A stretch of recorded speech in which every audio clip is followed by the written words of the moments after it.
8:48. Buenos días, José, adelante. Bueno, gracias, Julio. Bueno, señores, miren, antes de entrar en mi tema, que voy a referirme a un aspecto distinto de la reforma, nuestro compañero de trabajo, Jaime Tomás, estaba hablando del caso del médico Espinal Castillo, Enrique Espinal Castillo, que apareció muerto en San Cristóbal, amarrado con alambre en su propio vehículo, en una Hyundai Tucson, envuelto en una sábana negra. Y él era médico pediatra en Valverde. Y la policía ha sido muy tímida en cuanto al relato de los hechos. Y uno lo entiende, porque ¿para qué victimizar a una víctima? Si son detalles que se presentarán en la acusación formal del caso, en la solicitud de medida de coerción. Y realmente, como decía Jaime Tomás, hay un cabo que se llama Víctor Saldaña que está siendo está siendo vinculado porque al cabo lo sometieron por arma ilegal y le dieron medida de coerción. Pero no lo privaron de libertad, le pusieron una fianza. Pero la otra persona, al parecer, el rol que tuvo fue complementario de ayudar a mover el cadáver. Pero el vicepresidente del Colegio Médico, Justo Nicasio, tiene otra versión del asunto. Y como no es mi tema hoy, sino que yo lo estoy hablando porque escuché a Jaime Tomás referirse a eso, yo quiero que la producción del programa más adelante haga con el vicepresidente del Colegio Médico Dominicano, Justo Nicasio, lo que hizo con el fiscal Milcíades Guzmán, a quien personalmente y en nombre del equipo le agradezco que haya colaborado con nuestro programa, dándonos toda la información de este caso tan lamentable en Santo Domingo Norte, donde la madre aparentemente se suicidó y mató a su niña, porque hay que decirlo, la niña no se tiró. No, ella tiró con ella en los brazos. Ella abrazó a su niña como un símbolo de protección ante lo que su mentalidad estaba creando en ese momento. Ella aparentemente lo que dice el fiscal es que ella mató a su niña y se mató. Eso es lo que ha ocurrido en este caso lamentable. Este es un caso que nadie lo puede evitar. Por eso yo le preguntaba, ¿había diagnóstico del trastorno? Porque quizá un diagnóstico del trastorno hubiese llevado a separarla de la niña. Pero vamos a comunicarnos más adelante con el vicepresidente del Colegio Médico, que tiene una versión del caso del médico que se parece a estos casos de Claudio Nasco, de Jean Luis Jorge, yo creo el mismo patrón, tú lo has dicho, es el mismo patrón. Parece ser, él lo tiene, ojalá que podamos la compra no de amor, sino de sexo por sexo. El pago por servicio yo creo, sexual. en el caso de la niña, que nosotros deberíamos hablar o con un psiquiatra o con un psicólogo. A mí me parece muy raro que tú hayas tomado una decisión tan fuerte como es y no haya dejado nada por escrito. Mira, eso es muy raro. Ahorita en mi comentario yo voy a colocar dos videos que me enviaron, donde ella hace algunas declaraciones que pudieran conectar con esa presión que tiene José y que tenemos algunos, de que había algún tipo de trastorno de la personalidad con la muchacha. Yo lo voy a socializar ahorita para que le demos seguimiento al caso. Hay una presión porque mira lo que dice Milcíades, que ella era adoptada de la familia. O sea, la que está presa es la hija real. La hija real. Pero crecieron juntas. Pero la que se suicidó aparentemente era nieta, hija de crianza. Era hija de crianza. Entonces, sí, hay un trato ahí diferente. hay una vulnerabilidad por esa condición y parece ser que esa relación de poder de ser la hija legítima y la otra la de crianza llevó a la hermana a abusar de la niña. Eso es lo que parece ser. Eso es lo que parece ser. Es un cuadro terrible esa vaina. Pero bueno, señores, miren, yo me quiero enfocar en lo que yo he llamado las oportunidades de la reforma constitucional. Yo he visto varias reformas en este siglo y hubo una reforma que yo no la viví porque yo no estaba en política en ese tiempo. Sí la vi y sé el impacto histórico que ha tenido y creo que es una de las grandes reformas. ¿La de Salvador Jorge Blanco? No, cuando Salvador Jorge Blanco no se hizo reforma. Bueno, pero claro, se incluyó, ahí se crea el ITEVIS. No, porque eso fue una reforma fiscal. Sí, tú estás hablando constitucional. Sí, a la reforma constitucional. Para mí, una de las reformas más importantes que delineó o creó la arquitectura de la sociedad institucional moderna que nosotros tenemos es la reforma de 1990. Oye este dato, hermano, discúlpame. Me escribe una amiga mía que es vecina de ellos y me dice que Génesis, la joven fallecida, tenía problemas desde pequeña, que incluso estudió en una escuela especial. Oye ese dato. Entonces, por eso le preguntaba al fiscal. Y una fuente súper confiable. Estaba diagnosticado el problema de ella, porque un buen diagnóstico pudiera separarla de su hija para que no pasara lo que pasó. ¿Entiendes? Para que no pasara lo que pasó, porque aquí estamos hablando de un caso grave. Es difícil decirlo que la madre mató a su niña, pero es que eso fue lo que pasó. Y nadie lo enfoca a ese punto de vista. Nadie lo enfoca a ese punto de vista. Qué pena eso, es que se confirmen esas cosas. Pero anyway, miren señores, yo decía que una de las reformas... Oye este dato, José, antes, porque es que este tema...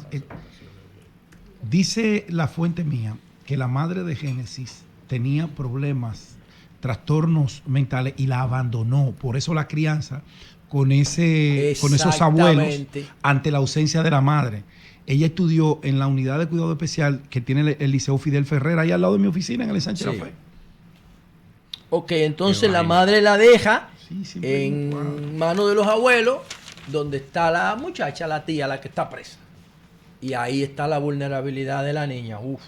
Tiene sentido todo eso, Pedro. Tiene sentido todo eso. Incluso en uno de los audios que yo voy a colocar ahorita, Génesis dice que ella hizo la acusación como por un tema de envidia con la otra hermana. Oye, esa vaina. Oye, tú bueno, entonces, señores, nada.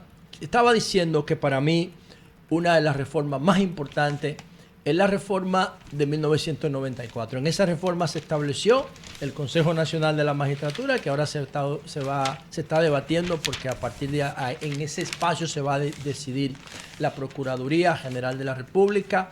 Ahí se definió la independencia del Poder Judicial, la Escuela Nacional de la Magistratura, se decidió el 50% más 1 para ganar en primera vuelta, se decidió la reelección, se decidió la no reelección de la República, y se decidieron una serie de procesos que para mí definieron. De hecho, desde la reforma de 1994, que se llamó Pacto por la Democracia, nunca más ha ocurrido un fraude electoral en República Dominicana. O sea, nosotros tenemos 30 años sin un fraude electoral. Pero antes de la reforma de 1994 se produció un fraude cada 4 años. También en esa reforma se estableció las elecciones separadas, las municipales y las congresionales de las presidenciales. Para mí ese es el mejor modelo, porque el derecho electoral hay que practicarlo siempre. El debate político tiene que mantenerse siempre. ¿Cómo es posible que todos los días se promueva la comida chatarra, que lo que hace es matar gente, y que tú me digas a mí que la sociedad está harta de política? No, la sociedad no puede estar harta de política, porque nosotros somos políticos por inherencia. Los seres humanos no pueden vivir si no es con el grupo. Y por eso es que Aristóteles hablaba del sum politikon. Nosotros somos animales políticos porque no podemos vivir solos. Somos interdependientes uno de otro. Y para mejorar esa interdependencia tenemos que crear buenas normas, buenas reglas, buenos procesos. ¿Dónde se crea eso? En la política. Entonces, ¿cómo tú me vas a decir a mí que no vamos a juntar todas las elecciones para durar 4 años sin hablar de política? Eso es un error. Eso es un error, porque eso oxida el debate político. El debate político tiene que ser permanente, buscando una mejora continua. Y hay que ejercitar no solamente el debate, sino la participación política. En Estados Unidos, las elecciones de medio término no solamente se eligen alcaldes o se eligen senadores o diputados, representantes, no, se eligen hasta jueces. Se decide sobre el aborto, se decide sobre la migración, se decide sobre temas medioambientales, se decide sobre temas de drogas. Se deciden un paquete de cosas porque se ejercita el derecho electoral. Y yo particularmente pienso eso. Pero quiero ver la reforma, quiero seguir viendo la reforma como una oportunidad. Las reformas que se hacen en crisis, o las reformas que se hacen con interés particulares, como las dos que promovió Danilo, que nada más tenían una intención de reelegirse. Eso no se debería llevarse ni reforma, de verdad. Pero las reformas que se sosegan, las reformas que se reflexionan, dan buenos resultados, como esa del 94, que aunque fue producto de una crisis, no solamente se trató el tema electoral, se trataron temas de justicia fundamentales en la del 94. Y la crisis fue en mayo, pero la reforma se hizo en agosto. en agosto, y se sopesó, se trabajó y se hicieron aportes fundamentales que están impactando nuestra vida. Pero tenemos otra reforma, la del 2010, el pacto de las corbatas azules. Para mí esa fue una buena reforma. Esa fue una buena reforma porque no se hizo en medio de crisis, ni en medio de intereses personales. Entonces la reforma de ahora no tiene la apostilla de la crisis.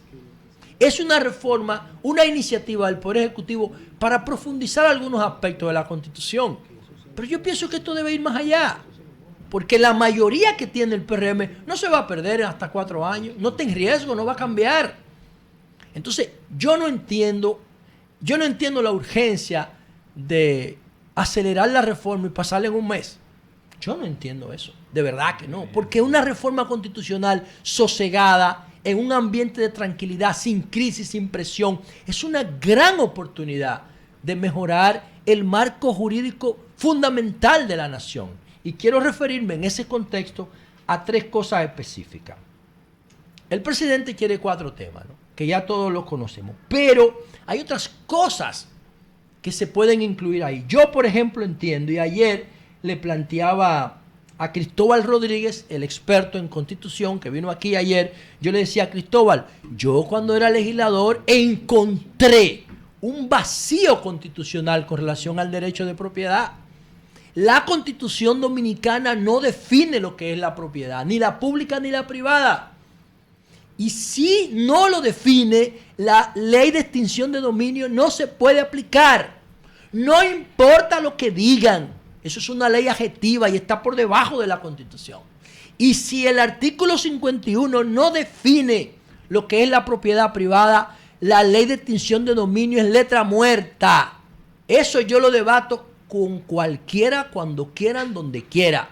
Si no se modifica el artículo 51, la ley de extinción de dominio es letra muerta. Y ahí hay una oportunidad para agregarle solamente una definición al artículo 51, un artículo complementario que diga que la propiedad privada se configura cuando tiene un origen lícito. ¡Ya! Eso es todo. Todos los bienes se computan como del Estado hasta que no se pueda configurar la propiedad privada, que debe tener siempre un origen lícito. Ya eso es todo lo que hay que agregarle. Entonces, la otra oportunidad que tenemos, el artículo 37, señores. Si no se modifica el artículo 37 de la Constitución, que dice que la vida se respeta de polvo a polvo, desde la concepción hasta la muerte, entonces no se configuran las 3 causales, no se pueden aplicar las 3 causales. Bueno, pues ahí hay una oportunidad de sentarse con la iglesia, que fue la que puso ese artículo ahí. Entonces decir la iglesia, mira, nosotros te vamos a respetar lo de la vida hasta la muerte, ok, pero permítenos las 3 causales. Y se pone esa excepción en el artículo 37. ¡Buf! Y se libera el Código Penal y toda la vaina, que están atracadas, que están atrapadas en el Congreso por el fucking tema, el debatico medieval del aborto. Y por último, el tema del artículo 81. El artículo 81 establece la conformación de los diputados, la cantidad por demografía, los nacionales y los del exterior. Entonces, el presidente del gobierno está planteando bajar los diputados, pero no ha establecido bien los criterios. ¿Por qué bajarlo el número? ¿Cómo? Exacto. Yo particularmente estoy de acuerdo, como dice el artículo 81, mínimo 2 por provincia. Eso lo dice el artículo, eso lo dice la Constitución. Cada provincia deberá tener un mínimo de 2 diputados. Ahora, ¿cuál es el criterio para esos 2 diputados? Señores, lo bajáramos a 64. Obviamente, habría que quitar los nacionales y lo del exterior revisarlo. Lo del exterior yo propongo que sea 2 también. Uno para América y otro para el resto del mundo. Ya, 2. Y los nacionales, bueno, pues ya eso es un privilegio de los partidos. Pero serían 64, 66, 71 diputados. Si se hace con el criterio de 2 diputados por provincia. Ahora, ¿cuáles son las categorías del criterio? Un diputado para la ciudad y un diputado para el campo. Un diputado urbano y un diputado rural. Ya 2 diputaciones. Pero que cuando tú le sumas la senaduría, que es una por provincia, serían 3 representantes por provincia. 1 para lo general y 2 para los particulares de urbano rural. Esa es una distribución que tiene argumento. que tiene sustento, porque esa es la división sociológica más representativa que existe, lo rural y lo urbano, el campo y la ciudad, eso es. Entonces, por eso sigo mirando la reforma como una gran oportunidad, pero no quiero que la aceleren, que la lleven a toda prisa, que la hagan al vapor, porque no estamos en medio de una crisis. Y el gobierno tiene una gran oportunidad de dejar un legado constitucional. Si la llevan al vapor, no van a lograr la legitimidad. Y con esto termino. El presidente Abinader tiene que liderar la reforma. Y liderar la reforma pasa por integrar los partidos políticos de oposición. Tiene que liderar la reforma. Y no hay asuntos personales que lo impidan. El presidente Abinader, en términos personales, no tiene problema ni con Abel, ni con Danilo, ni con Lionel. No los tiene. Visítalos. Júntate con ellos. Siéntate y explícale lo que tú quieres. No para que te crean, sino para dejar constancia de que el esfuerzo de modificar la Constitución es sano, es noble, pero también tiene que ser legítimo. Y mientras más participación tiene de la sociedad, no solamente de los partidos, de toda la sociedad, más legítima será esta reforma constitucional. Cambio y fuera.